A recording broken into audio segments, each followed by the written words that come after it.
So this class is called Geopolitics and International Security, and it's an upper-level course that's intended to introduce students to the foundational concepts in the study of international relations and international security and some of the most influential intellectual traditions. What's innovative about this course is that part of the way that we do that is by incorporating a simulation into the course.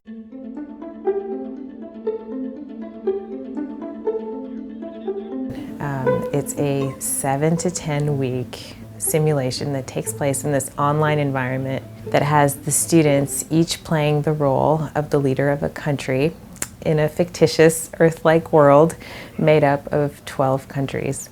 And the simulation presents the students with tough choices. So it makes it a little different starting the simulation with having 12 different backgrounds we have aerospace, we have some political science majors. I thought that I could act a bit more optimistically than I was able to. A lot of things that work in theory don't really work unmitigated in practice. And right now I have the second highest quality of life in our little world because I have been able to devote all of my resources in order to improve the quality of life by buying different welfare structures and schools and other cultural aspects. I bought a couple operas. Many countries, they decided to put all their resources into building museums, art galleries, schools, universities, blah, who cares? So I decided to pull my resources into building an army. We do have a police state.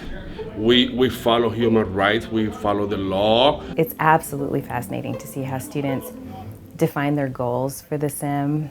Some students want, for example, their country to become a cultural superpower. Other students want their country to be a leader in environmental technology or green technology. And other students are bent on world domination and really want their country to take over a lot of territory. It's absolutely mesmerizing to see students identify those goals for themselves and then develop strategies by which they're going to systematically, turn by turn, pursue this long-term strategy in the international system. Yeah. Okay. I play a lot of strategy games, and the goal with those is if everybody's going to be peaceful, if you go aggressive, you're likely to steamroll over everyone. If you go aggressive and other people are aggressive, you're likely to at least hold your own. But if you're peaceful and other people are aggressive, you're probably going to lose.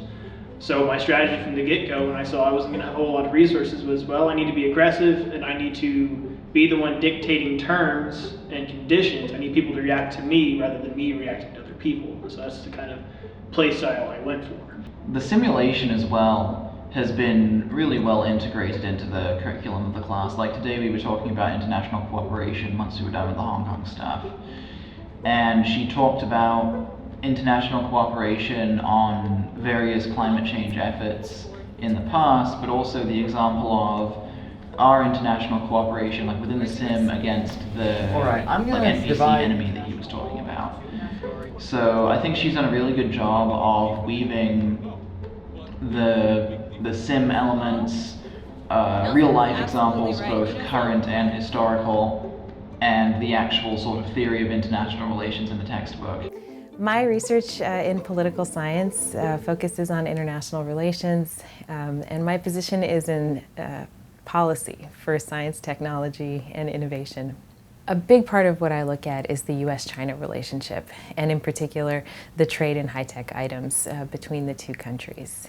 And so a big part of that research project is understanding how and why policymakers negotiate the trade-offs that are presented by that kind of trade, how they balance the competing policy priorities of protecting national security on the one hand, but fostering commerce on the other.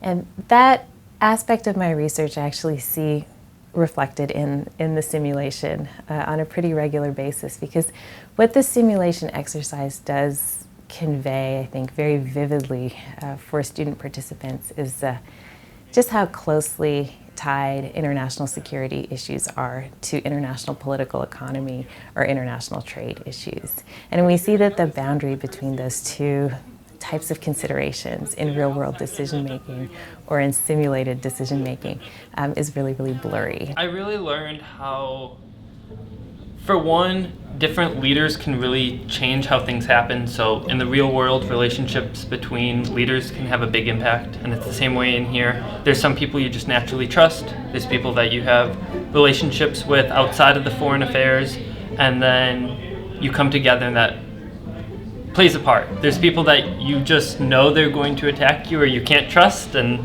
that's kind of how it goes. So I know I was walking into this class and I didn't know much about geopolitics or national security, so I didn't think I would really get the grasp of it, but Dr. K has really hooked me on this. So when I hear them tell me that they look at news headlines differently now, having been in the role of a decision maker in a country that faces both a security challenge and an economic challenge, for example, or hearing them tell me that they're more sympathetic to one group of actors than they would have been in the past, I think is very, very gratifying. Because literally changing the way you think about a topic is what learning is.